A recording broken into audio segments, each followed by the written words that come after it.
Alrighty, my friends, we have a busy day ahead of us. Today we're going to be taking a Kahoot quiz, then we're going to be finishing up our quilling, and then taking a picture for open house. Remember, we're doing paper quilling because we're starting our sculpture unit, so we're going to be starting to create more 3D things.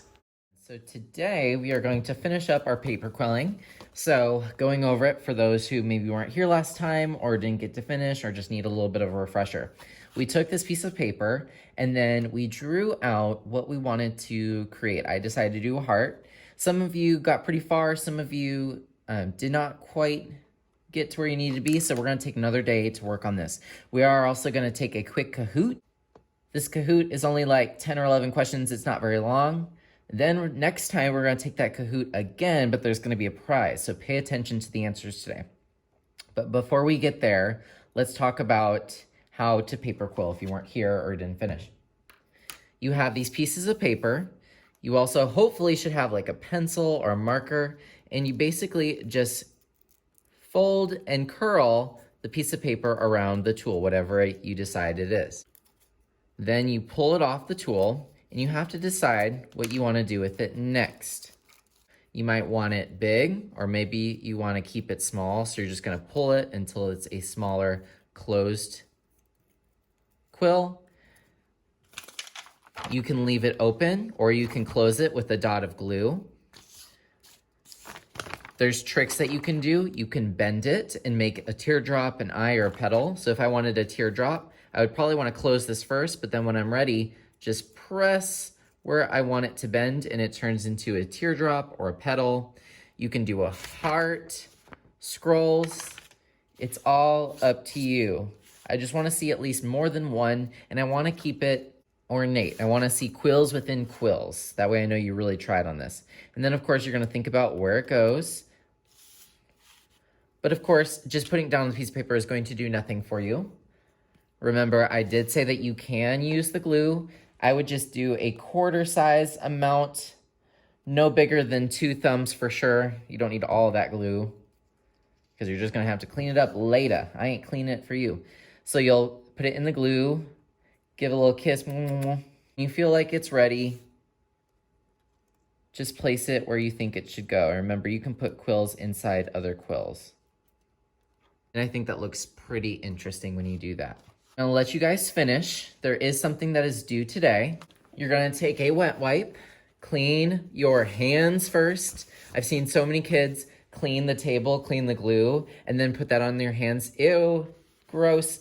But if you do that, you can clean your hands and then clean the table afterwards, and you don't have to worry about getting it on your hands.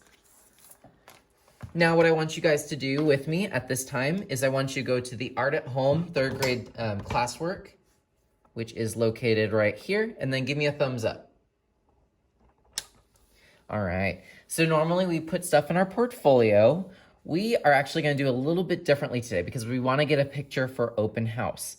So I just want you to click on week 25. Don't open anything just yet, but go ahead and click on week 25 so that you can see both of these little icons, these little pictures, and then give me a thumbs up. All right, so this is what is going to be due today. You're going to upload a picture of whatever you have. So don't do this with me. I just want you to watch because you're going to be doing this when you are ready. I'm going to click on Finish Paper Quilling, and this will have your name on it. But because this is for open house and I want parents to see what you've been working on, you're going to need to add your name here. The reason is because I'm just going to copy this slide, whatever you did, and add it to a slide of everyone in the school. So there might be more than one person with your name. So let's go ahead and I'm just going to put my first and last name, even though you'll call me Mr. Boatfield.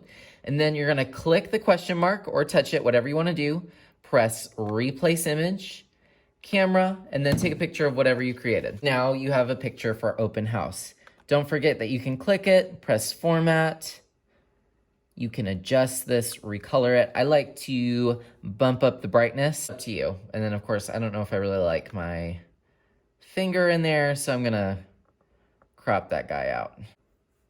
Here's what I do want you to do though. So you're gonna do this with me. I want you to open the 1, 2, 3. We're gonna go ahead and find our Kahoot link so that you guys can play a game of Kahoot with me.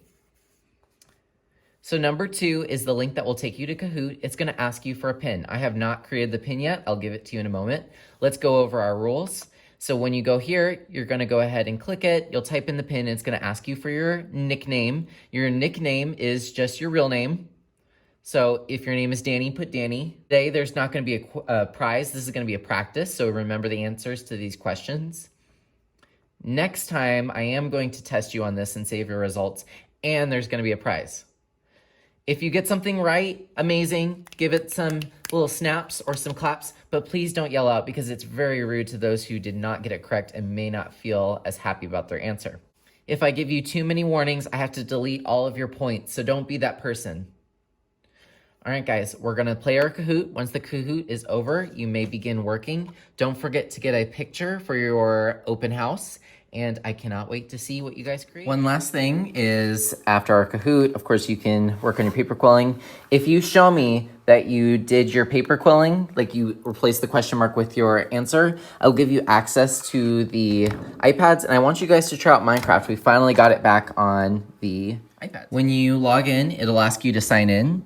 You're going to have to put in your school email. So remember, that's your first name dot last name at pisd.net, I believe. And then it's going to ask you for your password. So don't be looking at mine. But if that's too hard for you, then wow. But if you can't remember your password or something, just press this little button that down here. It says, I don't have an account.